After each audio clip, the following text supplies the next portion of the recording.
Start होगा। हाँ, शुरू है। नमस्कार साथियों, जय हिंद, जय भारत।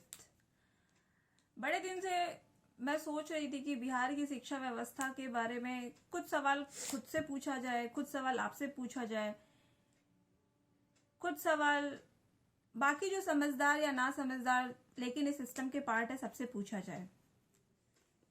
मेरा एक ही सवाल है कि बिहार की शिक्षा प्रणाली, एजुकेशन सिस्टम जो अभी चल रहा है, क्या वो सही है या गलत है? अगर सही है तो मेरे पास फिर कोई लॉजिक नहीं है इस वीडियो का। अगर गलत है तो इसका जिम्मेदार कौन है? आप, हम, बच्चे या पूरा समाज? कहने को शिक्षा वह चीज होती है जिससे हम किसी भी बच्चे का भविष्य संवार सकते हैं या सुधार सकते हैं। कहना बड़ा आसान है। मैंने इन चीजों को बड़े नजदीक से देखा है, नजदीक से महसूस किया है। अगर मैं रफ वर्ड यूज करूं तो सब झोलझाल है। मुझे इतने ही समझ आई कि सब झोलझाल है। जिसको होता है, जहां से होता है, जैसे होता है, लूट लो। कोई पढ़े या ना पढ़े, इससे किसी का वास्ता है ही नहीं है। और सही मायने में शायद कोई जिम्मेदार भी नहीं है, क्योंकि शिक्षा की शुरुआत प्राइमरी लेवल से लेकर सीनियर सेकेंडरी, सेकेंडरी फिर कॉलेज, ऐसे इनका एक चलता है। अब प्राइमरी वाले सेकेंडरी वाले को ब्लेम करते हैं, सेकेंडरी वाले हायर सेकेंडरी को करते हैं, हायर सेकेंडरी वाले ग्रेजुएशन लेवल को करते हैं। उसके बाद ये एक सिलसिला चलता रहता है।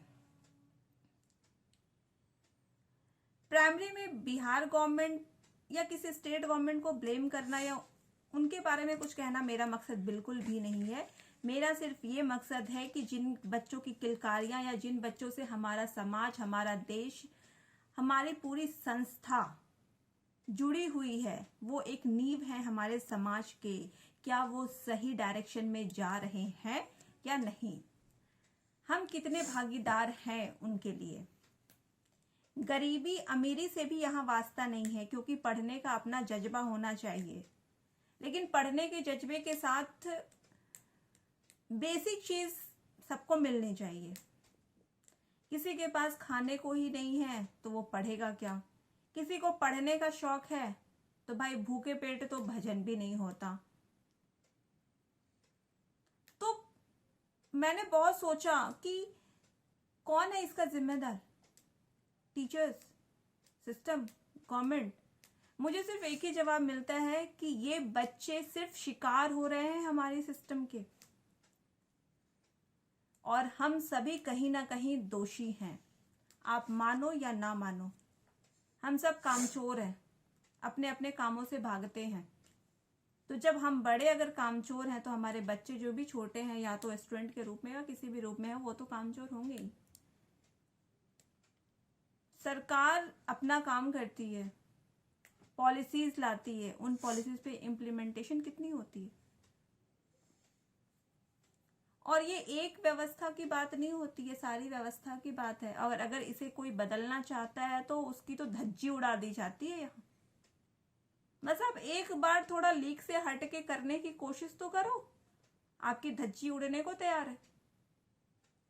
लेकिन जब उन बच्चों के चेहरे पे खुशियां और हंसी दिखती, फिर जब 2 मिनट बाद सोचने को ये लगता कि ये आखिर बड़े होके 10th पास कर ले या 12th पास कर ले, करेंगे क्या? आखिर डिग्री ले लिया, जिंदगी जी लेंगे ये? क्या ये पॉसिबल है? कब तक समाज का कुछ वर्ग ये चाहता है कि कुछ वर्ग हमारे अधीन रहे?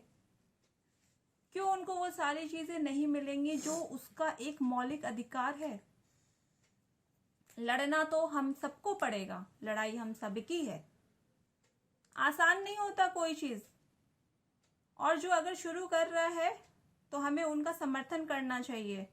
और अगर आप समर्थन ना भी करते हो ना, तो चुपचाप मूक दर्शक रहना चाहिए, लेग पुलिंग नहीं करनी चाहिए। यहाँ पे कुछ बच्चे कहते हैं टीचर गड़बड़ है। टीचर कहते हैं हम क्या करें भाई, अब बच्चे को स्टैंडर्ड 1 या 2 की चीजें तो नहीं पढ़ाएंगे। फिर पता चलता कि इंस्पेक्शन पे आ जाती चीजें, पेपर वर्क होना चाहिए, चाहे आप पढ़ाओ ना पढ़ाओ कोई वास्ता नहीं है, क्योंकि टीचर की रोजी रोटी चली जाती है। और ये सही बात है, उनको मिलता ही कितना है। एक नौकरी का मतलब ये होता कि आप और आपसे जुड़े 4 लोग, जो एक परिवार बनता है, वो भूखे ना मरे। एक दलदल है, मुझे इतनी समझ में आई कि ये शिक्षा प्रणाली एक दलदल है, जो इसमें घुस गया, चाहे जिस भी रूप में घुस गया, वो उसका निकलना बड़ा मुश्किल है। टीचर की अपनी समस्या, वो रोजी रोटी के लिए मरता है, वो अपनी जगह सही है। बच्चे की अपनी समस्या है, टीचर पढ़ाता ही नहीं है। सरकार कहती कि हमने तो पैसा दे दिया, टीचर उतने क्वालिफाइड नहीं है, तो भाई हम क्या करें, निकाल दिया। मुझे ये चीज समझ में नहीं आती, रातों रात मोनेटाइजेशन हो जाता, रातों रात बहुत सारी चीजें यहाँ पे रूल रेगुलेशन अमेंडमेंट बन जाती। एक शिक्षा प्रणाली के लिए क्यों नहीं? 25 साल पहले का सिलेबस आज तक चलता आ रहा है। 11th 12th के बच्चे पास कर जाते, लेकिन उनसे अगर साइंस और हिंदी का स्पेलिंग पूछो तो उन्हें नहीं पता है। और ऐसी एक पार्टिकुलर या इंडिविजुअल किसी इंस्टीट्यूशन या किसी स्टेट की समस्या नहीं है, ये बहुत सारे स्टेट की समस्या है, बहुत सारे बच्चों की समस्या है। डिग्री लेना उनका मकसद है, वो पास कर जाएंगे, क्योंकि बहुत सारी योजनाएं चलती है, कहीं भी कर लेंगे। सपने ही नहीं है उनके पास, छोटे सपने हैं। और हम हैं कलाम देश के वासी, जो कहते थे कि सपने देखना सबका हक है। कितने 20% बच्चे और बाकी 80% बच्चों का भविष्य, कौन है उसका जिम्मेदार?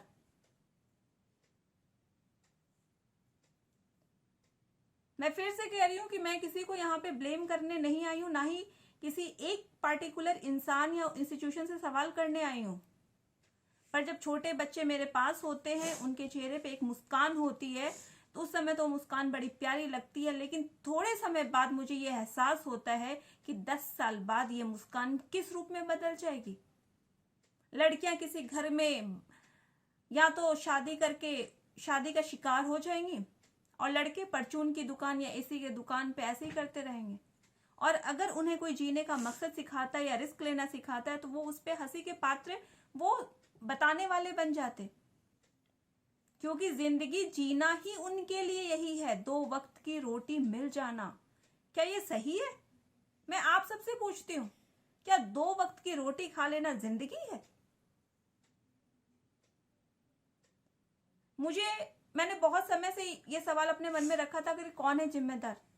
मैं आप सबसे हाथ जोड़ के निवेदन करती हूँ, अगर समझ में आए तो बताइए कौन है जिम्मेदार, और सही मायने में उपाय क्या है, क्योंकि इन बच्चों की मुस्कुराहट कायम रखना हम सबका नैतिक कर्तव्य है और होना भी चाहिए। जय हिंद।